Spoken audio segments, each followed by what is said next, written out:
سوال یہ ہے کہ وہ 313 کس تلوار کا نتیجہ ہے؟ اس سے پہلے تو کوئی تلوار نہیں ہوئی، اس کا جواب وہی ہے، وہ 313 رسول اللہ صلی اللہ علیہ وسلم کے اخلاق کریمہ، رسول اللہ صلی اللہ علیہ وسلم نے جو بندوں کا تعلق اللہ سے جوڑ دیا تھا، وہ محبت، وہ عشق، وہ جذبہ ایمانی کا تعلق تھا جو رسول اللہ صلی اللہ علیہ وسلم سے وابستہ ہو گئے۔ تو یہ دیکھیے کہ عملی زندگی بے شمار مثالیں ایسی ملتی ہیں کہ اسلام پیار سے، محبت سے آج دنیا کے اندر کوئی خطہ ایسا نہیں ہے جہاں اذان کی آواز نہ گونجتی ہو۔ اور اگر آپ حساب لگائیں، ایک ٹائم گزرتا ہوا جاتا ہے، جو شہر تھوڑا دور ہوتے ہیں فاصلے سے، منٹ 2 منٹ کے فاصلے ہوتے چلے جاتے ہیں، فاصلے بڑھتے چلے جاتے ہیں۔ اس اندازے سے اگر آپ دنیا کا نقشہ دیکھیں، دنیا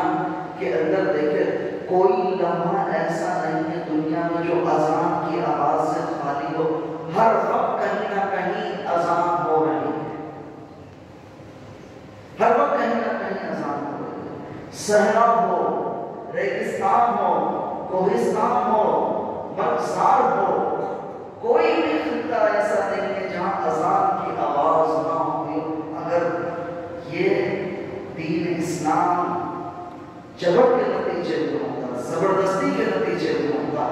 تو کوئی بھی کام جو زور اور زبردستی کے نتیجے میں ہوتا ہے وہ اتنا مستقل نہیں، وہ اتنی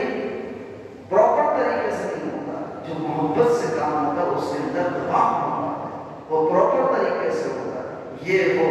سب سے بڑی عملی ایک زمینی حقیقت ہے کہ دین اسلام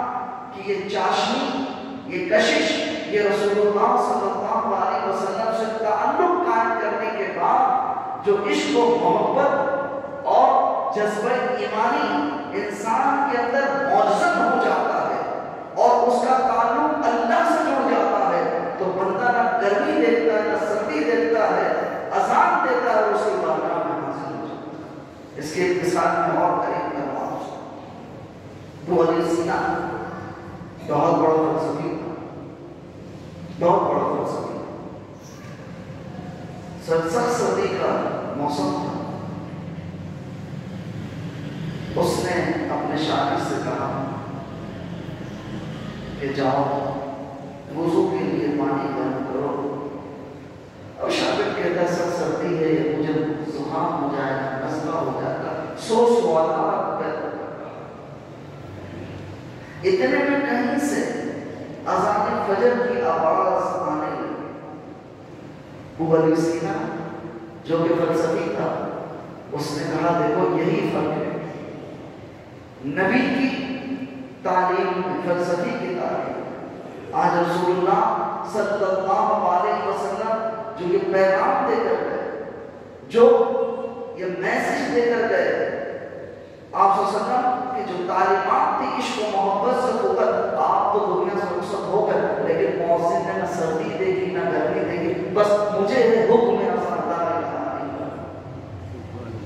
یہ ہے وہ رسول، ایک فلسفی تعلیم میں نبی کی تعلیم کا فرق ہوگا۔ نبی کی تعلیم زبردستی جبر کے ساتھ نہیں، وہ تو اپنے اخلاق، اپنے کردار، وہ تو اللہ کی طرف جو رہنمائی ہوتی ہے اس رہنمائی میں سرشار ہو کر دین اسلام کی طرف بلاتا۔ تو یہ اس سے پتہ چلا، زمینی حقائق سے ہمیں پتہ چلا کہ بھائی دین اسلام ظلم کے، ستم کے کر کے، جبر کر کے لوگوں کو اپنے حلقے میں لوگوں کو نہیں بلایا، بلکہ یہ ایک یقیناً بہت بڑی رسول اللہ صلی اللہ علیہ وسلم صحابہ کرام کی جدوجہد تھی، جس کے نتیجے میں جو ہے یہ پوری امت مسلمہ آج تشکیل پائی۔ اور اب یہ بھی دیکھیں، لیکن ایک بات یاد رکھیے اب اس کا یہ بھی مطلب نہیں ہے کوئی خود مسلمان ہو اور لوگ اسے مسلمان نہ ہونے دیں، کوئی آگے جو ہے مسلمانوں پر اپنا روب جمائے، مسلمانوں پر ظلم کھائے، مسلمانوں پر جو ہے وہ زیادتی کرے، اب وہ بھی نئے نئے نیم دے، اب بالکل ڈیفنس کیا جائے۔ ایسا نہیں ہے کوئی شخص مسلمان ہو رہا اب لوگ اسے مسلمان ہونے سے روک، نہیں، ایسا نہیں۔ مسلمان اپنے رسول اللہ صلی اللہ علیہ وسلم کی بتائی ہوئی تعلیمات کے تحت زندگی گزار رہے ہیں، وہاں پر اپنا نظام چلا رہے ہیں، اپنی مملکت چلا رہے ہیں۔ اب کوئی آ کے ایسی حالت میں کہے کہ یہ چھوڑ دو اور مسلمانوں کو تنگ کر، نہیں، مسلمان بھرپور اپنے اتفاق کا بھرپور جو ہے وہ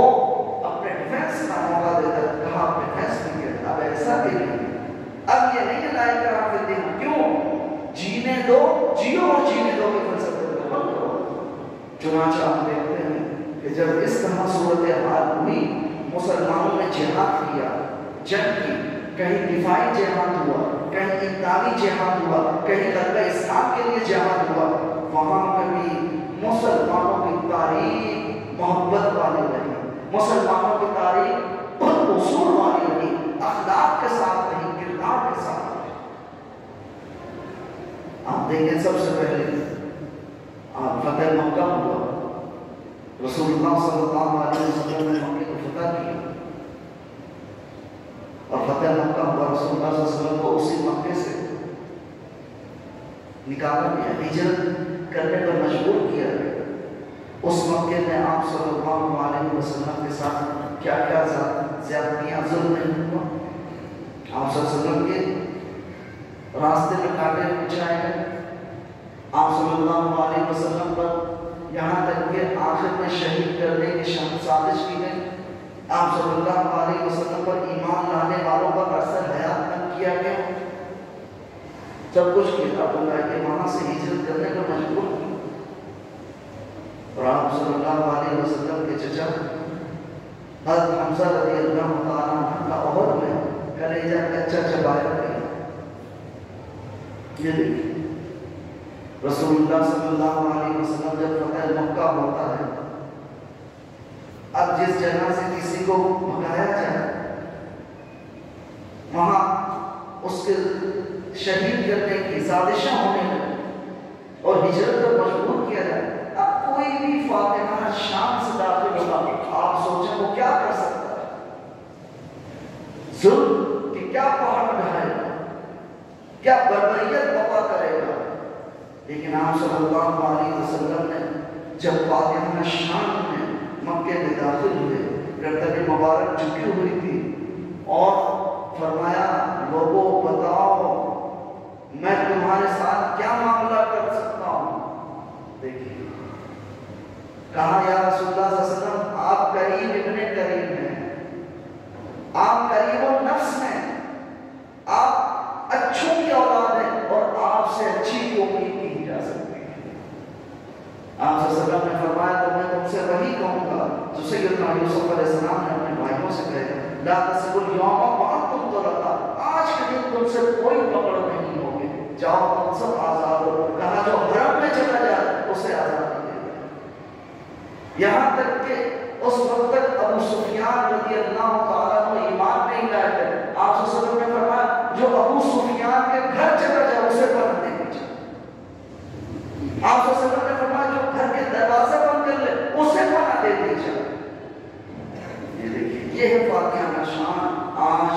آپ دنیا کے اندر ایسی فاتحہ شان نہیں، اس کی مثال لا کے دکھا دیں، اس کی مثال ایک مثال لا کے دکھا دیں تو اس فاتحہ شان سے کوئی داخل ہوگا اور سب کو عفو و درگزر کا اس نے عام کرتا جا رہا ہو، ہر کسی کو معافی دیتا جا رہا ہو۔ ہے کوئی مثال ایسا فاتح لا کے دکھا دو؟ یہ ہے ایک مثال اس کی، یہ ہے فاتحہ شان میں بھی جب قوم فاتحہ شان میں ہوتی ہے تو فتح کے نشے میں دھت ہو جاتی ہے، جو ظلم و بھربریت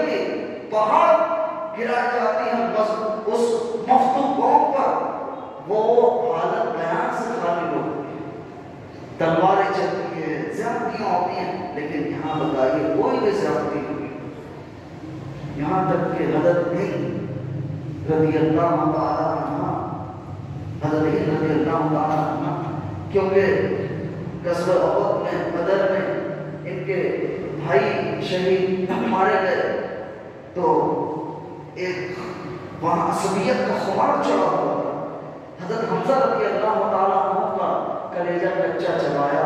آپ صلی اللہ علیہ وسلم سے شدید نفرت تھی۔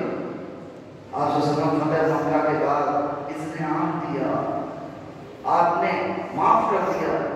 پھر حضرت ہند رسول اللہ صلی اللہ علیہ وسلم کے بارگاہ میں حاضر،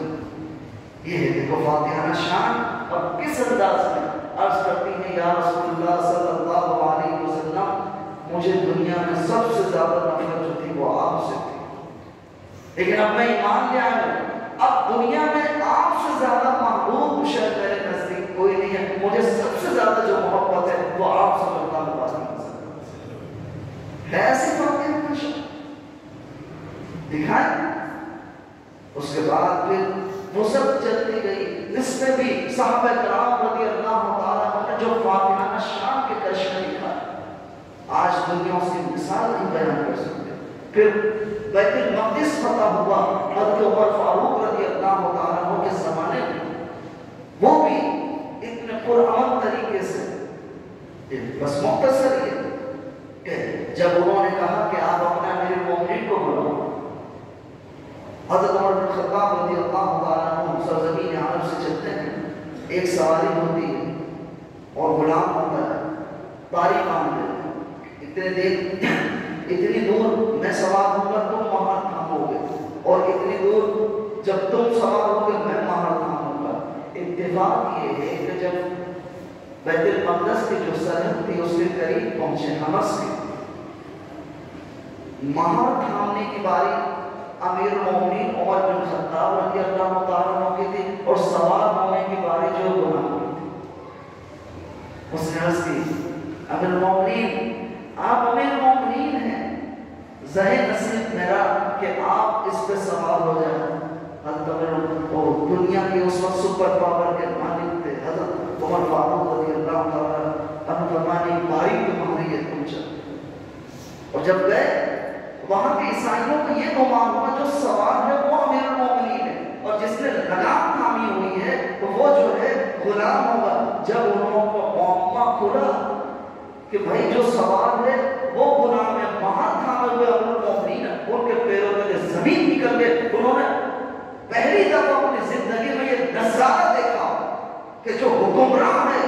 وہ خادم کی طرح مہار باندھ کے چل رہا ہے، اور جو خادم ہے وہ حکمران کی طرح سواری پہ سوار ہوا۔ انہوں نے پھر معاہدہ دیکھا اور بیت المقدس پرامن طریقے سے حضرت عمر فاروق رضی اللہ تعالیٰ عنہ کے حوالے کر دیا، پھر مسلمانوں کے پاس رہا۔ اس کے بعد سب عیسائیوں، کیونکہ یہ آج تاریخ جو دنیا میں پہلی دفعہ ایسا ہوا ہے، اس وقت عیسائی اور یہودی ایک دم ملن ہے، جی ایک دم ملن، ورنہ ہم سے خطرناک دشمن، ہم سے زیادہ دشمنیاں ہیں۔ وقالت اليهود ليست النصارى على الشيء وقالت النصارى ليس اليهود على الشيء، کہ یہودی کہتے ہیں کہ نصرانی حق میں نہیں ہے، نصرانی کہتے ہیں یہودی حق میں نہیں، ان کی چپکلیشیں چلتی رہتی ہے، بڑی بڑی ان کے درمیان ظلم و زیادتیاں، آپ تاریخ کا مطالعہ کریں۔ تو عیسائیوں نے صدیوں بعد قبضہ کیا بیت المقدس میں۔ بیت المقدس میں جب عیسائیوں نے قبضہ کیا، الامان الحفیظ جو ظلم و بدریت کے پہاڑ انہوں نے توڑے، مسلمانوں کو تحت کر دیا، اونچی اونچی برجوں سے نیچے پھینک دیا، اونچی جگہ سے نیچے پھینک دیا، مسلمان کے اوپر مسلمانوں کو شہید کیا جا رہا، بیت المقدس کی حرمت کو پامال کیا، 70,000 مسلمانوں کو بیت المقدس کے اندر حدود حرم کے اندر جو ہے شہید کیا گیا۔